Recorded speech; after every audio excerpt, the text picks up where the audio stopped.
It's now my pleasure to welcome our moderator for today, Eric Kohanek, and the director, writer, and members of the cast for Man Down.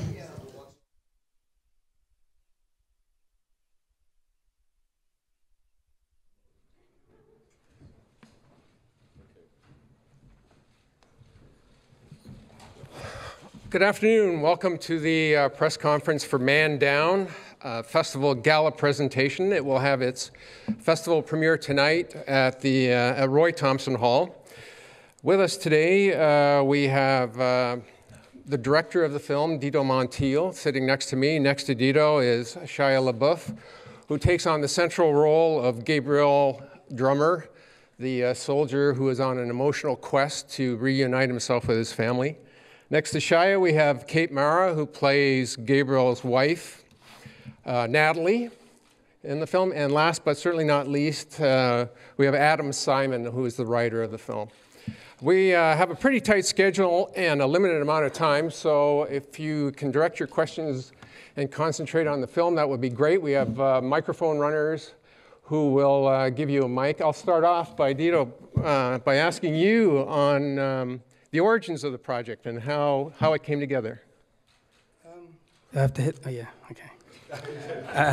Well, you know, I read it and it was moved, you know, so start messing around with it and you know, you try to find something in it that sort of touches you, so a lot of things kind of hit me in it, so here I am, you know. And Adam, how did you bring the project to Dito, or how did that come together?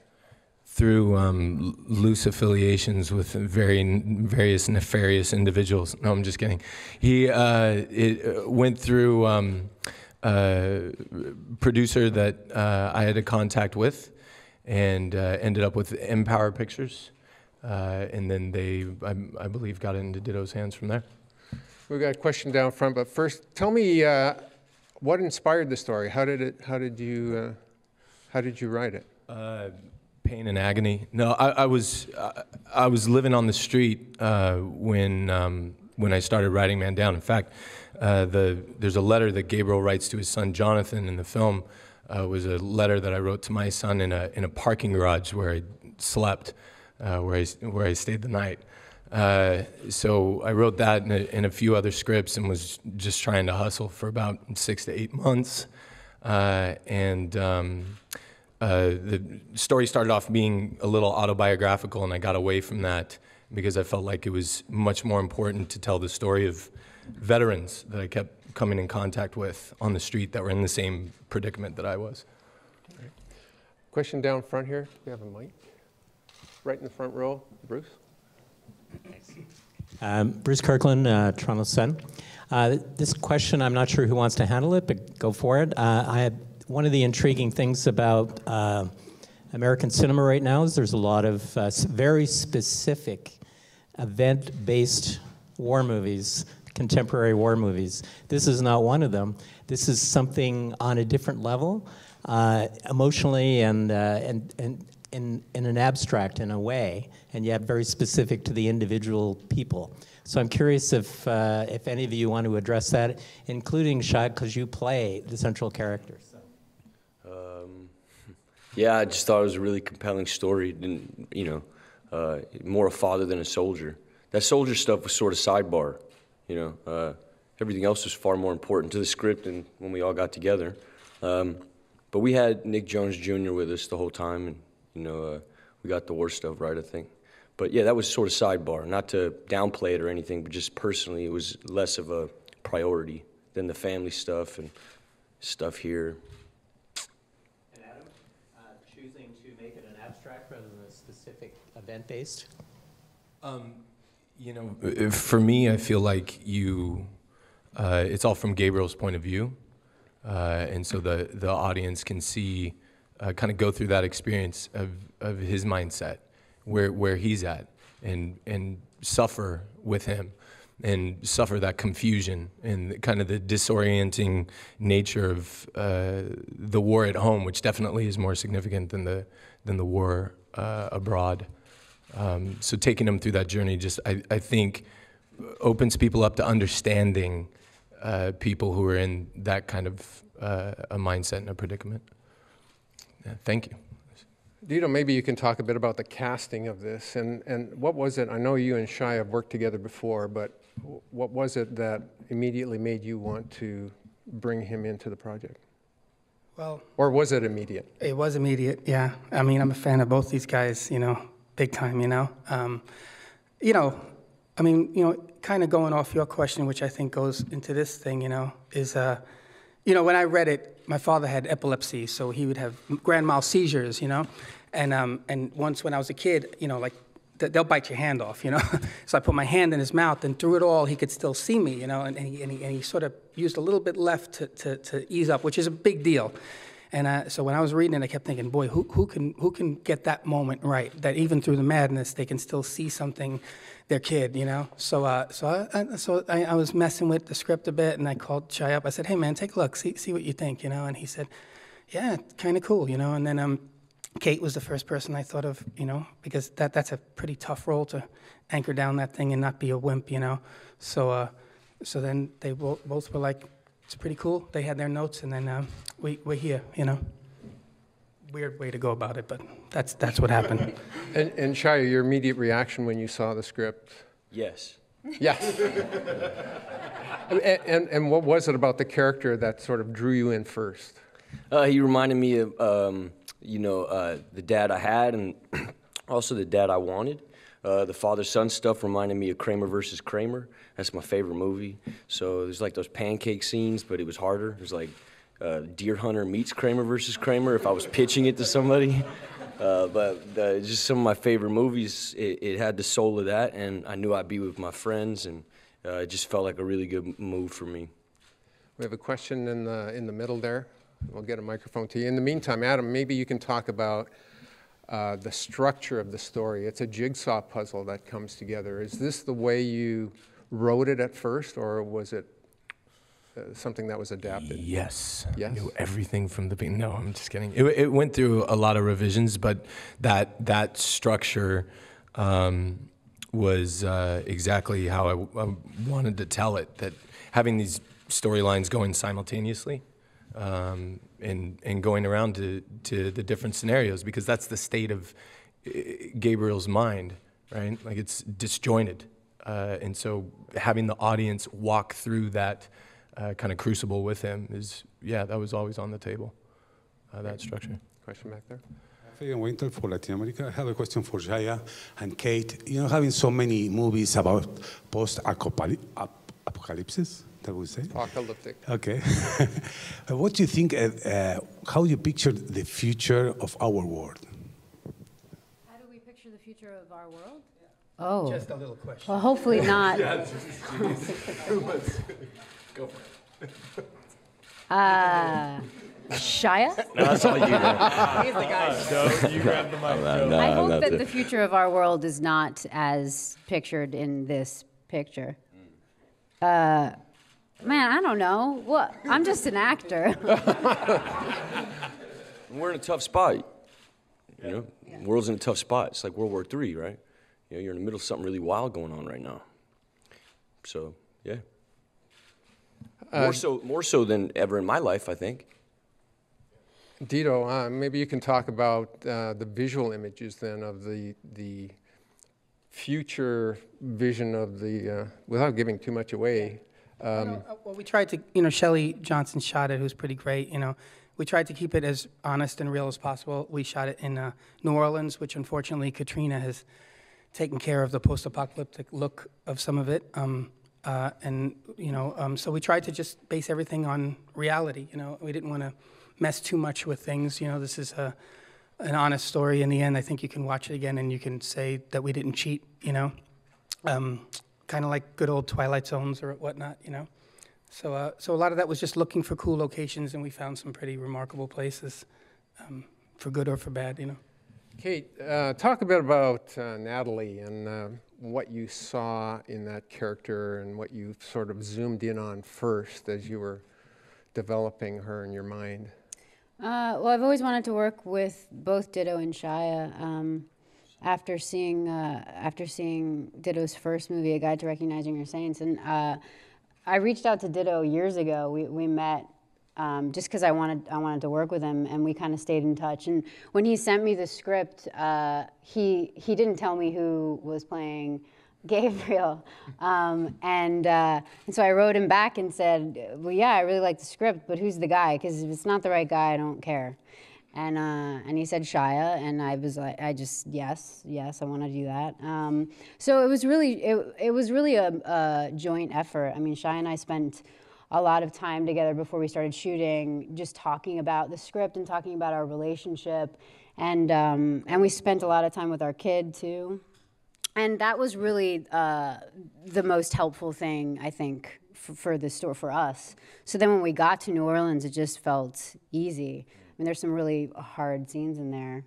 But we really trusted each other, and our kid really trusted us, and so that just made the whole thing really effortless. Shia, talk a bit about Charlie Shotwell. And you guys have a really good chemistry together. He plays Jonathan, the Gabriel's son. Oh boy, it's my boy. I love him. I probably should be speaking to him more, but he's a busy little boy. I saw him in LA. Yeah, I know. I felt guilty about it. I'm a good mother. Yeah.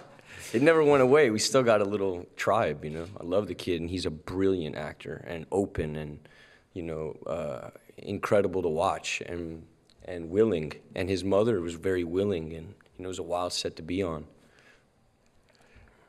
Ditto, the filming sequence, how did you film the movie? Which scenes, I mean, you had to obviously film several of them twice or multiple times in order to create that parallel existence.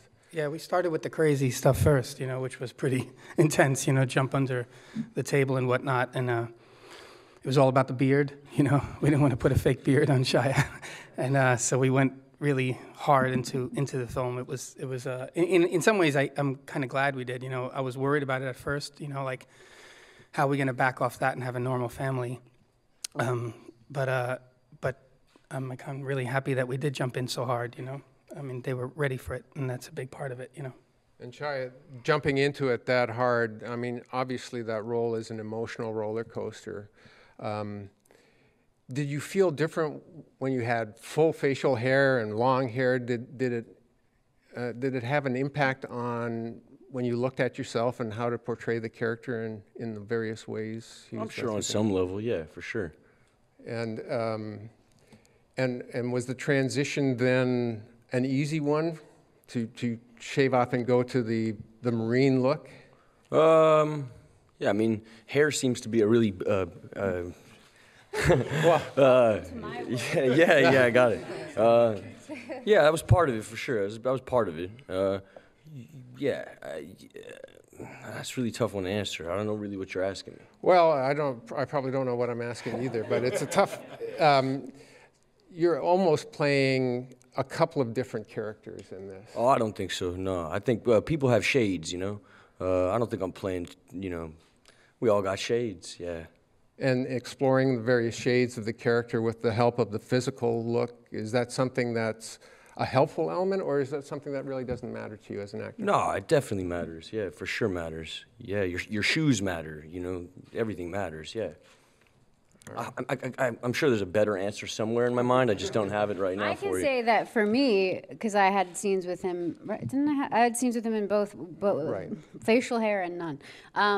And I get what Shia is saying. It doesn't matter, but it also, for me, his spirit felt lighter whenever he got rid of all that. So to me, it was as if I was not two different people, but it did feel different. I mean, I remember you shaving. The next day, we were all like, who is this person? Bruce, you have a question again? Sorry. Bruce Kirkland again. I'm always curious about the effect or potential effect of a film that actually has some bottom to it, some meaning to it, some context to it. And I don't want to overstate the case, but in your country and in mine here in Canada, the care of veterans from the current wars that are raging is really kind of a crisis. And a lot of people are not doing enough about it. Do you see any potential for a film like this to have any effect? Or is that just reaching too far? Yeah. We looked at each other, didn't we? Yeah, yes, and I think it's already happening. I mean, I'm seeing people talk about the treatment of homeless, those that are homeless in our country. We have a significant homeless problem. Again, and I want to say before I give what you're looking for here, is that this is a story about a family and about a father's search for his son. And what Ditto was saying earlier, the one person that he's able to see through the madness, right? And then eventually in that beautiful moment that they have under the table, rips my heart out every time I see it, he sees his wife, right? Like that's it, like that's the story. Be a better father, be a better friend, be a better person. But then there is this thing, like the treatment of veterans, and we're in the middle of an election season right now, so not getting like too crazy on this topic, but that what's deplorable is that we have a history, you and I, right, in our countries of people waving flags and getting people to vote, invoking the name of our veterans, of our brothers and sisters who go over there and serve so well. And then they cut those same programs that take care of veterans. And so as an artist, you know, Stella Adler and Lee Strasberg and Sanford Meisner all taught that you need a cause and you need to give a voice for the people that don't have one. And I know this is long-winded, I'm going to finish right here, but that it's ingrained into them not to talk about where they serve, but I can, you know.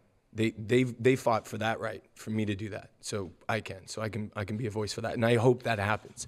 I hope people take a look at how we treat our veterans and just how we treat people in general in both of our countries. So I hope that, sorry.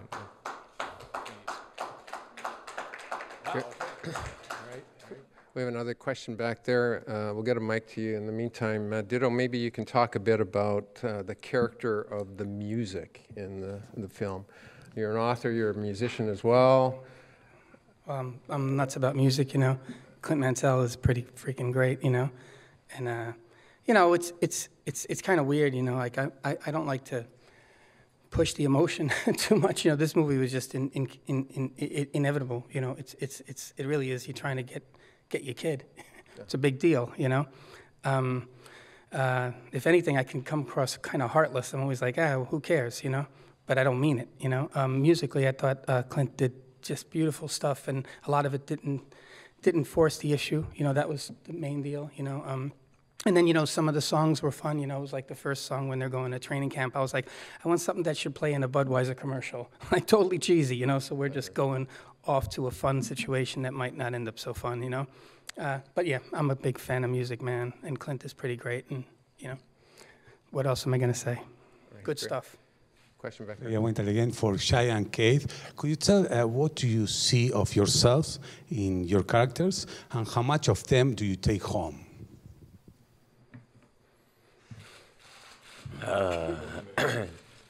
Yeah, there's not like I don't have like a big line, like this is the work and this is the life part.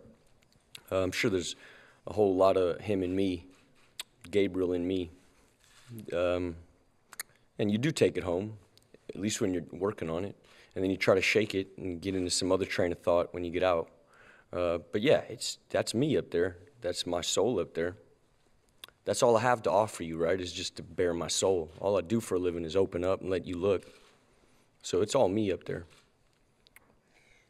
Well, yeah, how do I follow that? I mean, I really related to Nat's fire and her passion for her kid and her husband. There are lots of things that I related to.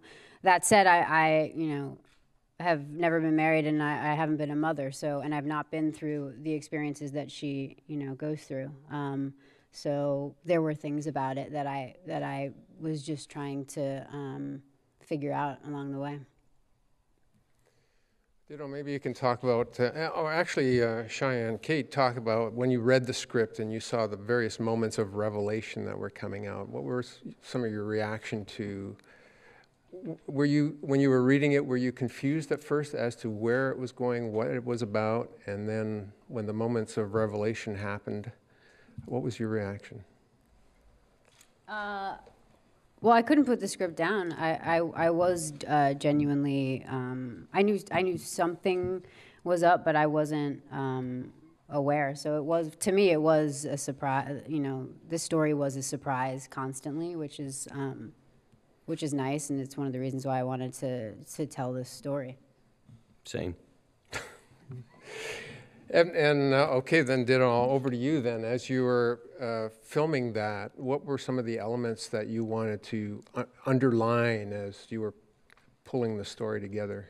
Well, I mean, the whole thing was about it staying real, you know, and honest, you know, and, you know, it's weird sometimes when you film, you know, you make a decision, and I tend to go on boring, you know. I'm like, nah, this is boring. It should be boring. This is real, and it should be honest.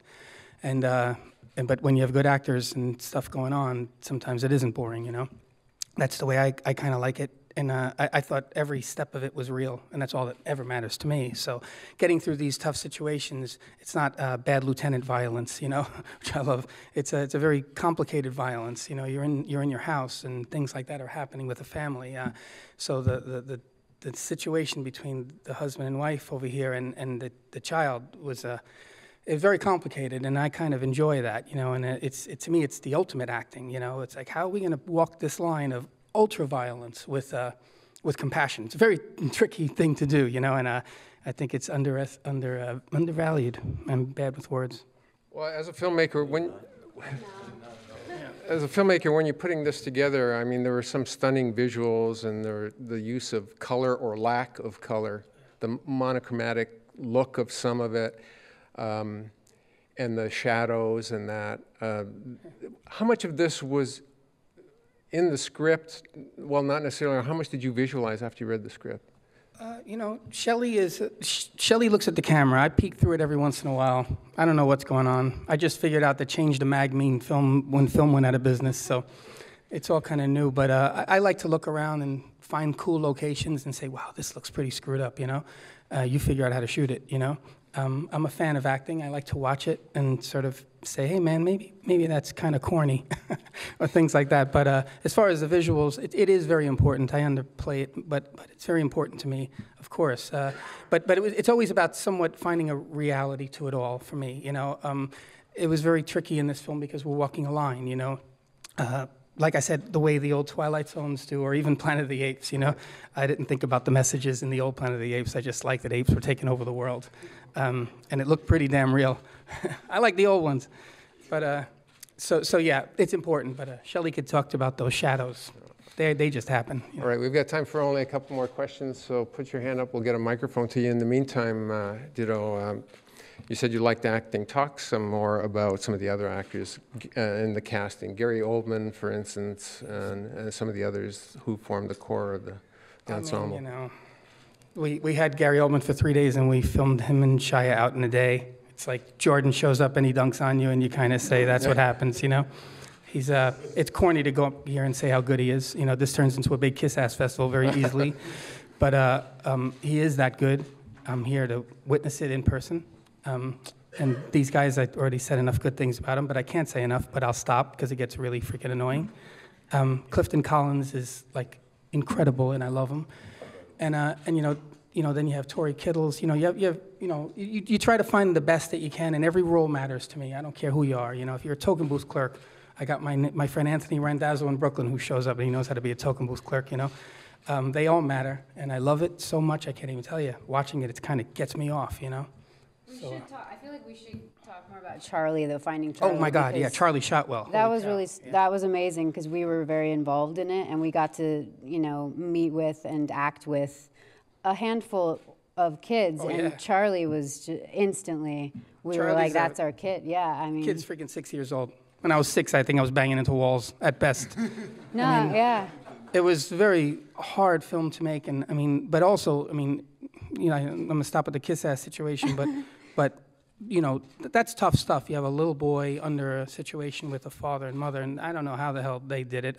It was very hard to film. I tell you, on being on the other side of the camera, I couldn't bear it. Every once in a while, you let the camera roll, and I'm like, I'm not a human being for letting this roll, but keep rolling, you know.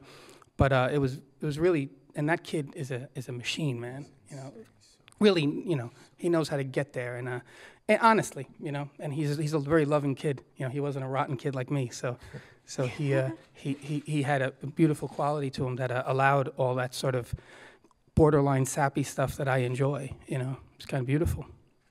We have a question back here. Charlie's the man. Genevieve Hassan, BBC News. Question for Shia and Kate. Funnily enough, also about Charlie. Shia, you started your career as a child actor. Kate, you started relatively young as well. Did you have any advice for Charlie in terms of career going forward or fame? Because obviously he's going to be thrust into the spotlight now after this film. I have no advice for Charlie.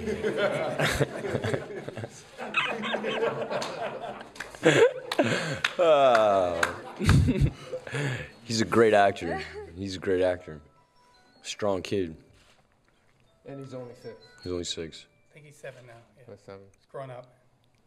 I think he could probably give all of us advice. Yeah. All right. One more question over here.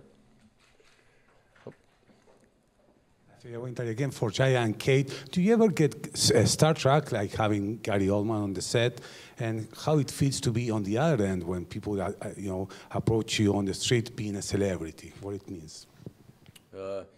It worked for us in these scenes. The intimidation thing worked. I mean, Gary's my friend now. I think I was more intimidated the first time we did it. But both, you know, yeah, you play into it.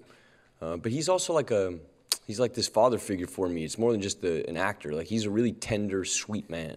And that's not to like, you know, naysay the hard Gary, because there's a hard Gary too.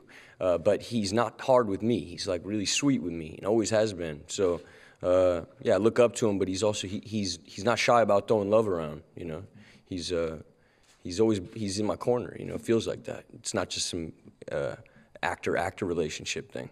But yeah, as an actor, he's very intimidating, and I don't really receive the kind of reverence that he receives. I mean, he's revered. It's different. But yeah, that's the goal one day. You know, you hope. Okay, Man Down is a festival gala presentation. As I said, it will have its festival premiere tonight at 6:30 at Roy Thompson Hall. Thank you guys for being here. Thank you all for coming.